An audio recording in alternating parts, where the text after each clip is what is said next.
ವಿಡಿಯೋದಾಗ ನೋಡ್ತೀರಿ ನೀವ ನಿಮ್ಗೊಂದು ಮಾತು ಹೇಳಿಬಿಡ್ತೀನಿ ನಾನು. ಈಗ ಕಾರ್ಯಕ್ರಮ ಇನ್ನ 2 ತಾಸು ಇರ್ತೈತಪ್ಪ ಅಂದ್ರ ನಮ್ಮ ಗಂಡ ಮಕ್ಕಳು ನಾಳೆ ಐತಿ ಎಲ್ಲ ಅಣ್ಣ ನಮ್ಮ ಗಂಡ ಮಕ್ಕಳ ಮ್ಯಾಲ ಹೆಂಗ ಸಂಡಾ ಸರಿಯಾಗಿ ನೀರು ಗೋಸ್ಕೊಂಡು ಇಲ್ಲೇ ಬಂದವ್ ಸೀದಾ. ಈ ಹೆಣ್ಮಕ್ಳು 3 ತಾಸು ಮುಂಚೆ ಬಂದಿರ್ತಾರೆ. ಯಾಕಂದ್ರೆ 3 ಕೈ ಬಡ್ಕೊಂಡಾಗ ಮುಸುಡಿಸಿದವ್ರು ಅವ್ರಟ್ಟು ಮೇಕಪ್ ಮಾಡ್ಕೊಡ್ದಾಗ ಬರ್ಗೆಟ್ ಮಾಮ ಲೈಟ್ ಬಿಟ್ಟಿರ್ತಾನ ಅವ್ರಿಗೆ. ಚಕ ಮೀನ್ಸ್ ತಾವು ಬೆಳಿಗ್ಗೆ 5 ಗಂಟೆಗೆ ನೋಡಿ ಅವ್ರು ಓಡಾಡ್ತಾರೆ ಹಂಗ ಇಲ್ಲವ ಅಲ್ಲ ಹೆಂಗಂಗದೀವಿ ಹಂಗಂಗ್ ಬಂದಿರ್ಬೇಕಾರೆ ಮುತ್ತುನ್ ಕೇಳ.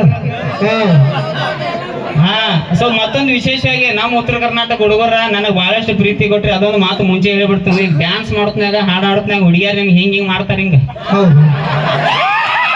ಹಿಂಗ್ ಮಾಡಿದಾಗ ಆಕೆ ನನಗ ಕೈ ಮಾಡ್ಯಾತ, ನೀವು ಕೌಂದಿ ಹರ್ಕೋಬೇಡ್ರಿ.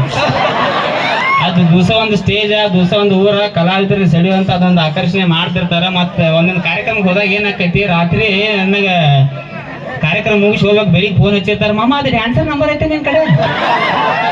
ಯಾಕೋ ನನ್ನ ನೋಡ್ಯಾಳಾಕಿ, ನೀನ್ ನೋಡಿಲ್ಲ ಬಾವ ಅಡಿಸಿ ಮಗನ ಕೈ ಮಾಡ್ತಿರ್ತಾರೆ. ಸೊ ಇಲ್ಲಿ ಯಾಕೆ ಇರ್ತಾವ ಮಗವ್ರ.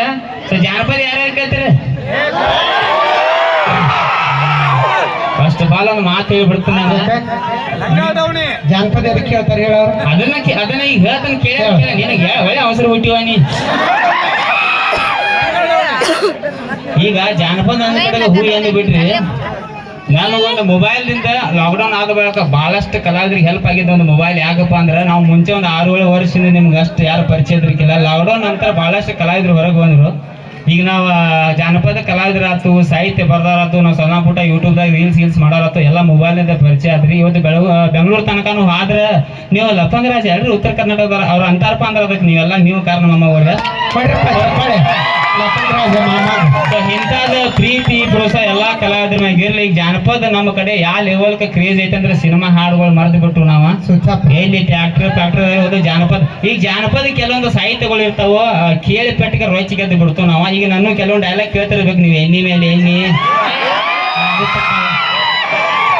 ಐ ಡೋಂಟ್ ಟೆಲ್ ಅರ್ಧ ಕಿಲೋ ಬೆಲ್, ಮುಂದಿನ ಅನ್ಬೇಡ್ರಿ ಮಗರೇ. 120 ರೂಪಾಯಿ ರೆಡ್ಬೋಲ. ಇಂಥ ಕೆಲವೊಂದು ಡೈಲಾಗ್ಗಳ ಅಲ್ಲೇ ಇನ್ಸ್ಟಾಗ್ರಾಮ್ದಾಗ ಕೇಳಿ ಅಲ್ಲೇ ಮಜಾ ಮಾಡಿ ಬಿಡೋದು. ಇಂಥಲ್ಲಿ ಹೆಣ್ಮಕ್ಳು ಇದ್ದಲ್ಲಿ ಹೇಳಕ್ ಹಚ್ಚಿ ನಾನು ಕಾಲ ಮೇಲೆ ಬಡಿಸಿ ಸ್ವಲ್ಪ ಮೊದಲೇ ಹೇಳ್ಬಿಡ್ತಾನೆ. ಅಂತ ಡೈಲಾಗ್ನ ಯಾವ ಹೇಳಂಗಿಲ್ಲ. ಇಲ್ಲಿ ಊರಿಗೆ ಬಂದು ಬಟ್ಟಿಗೆ ನಾ ಒಂದು 2-3 ಹುಡುಗರು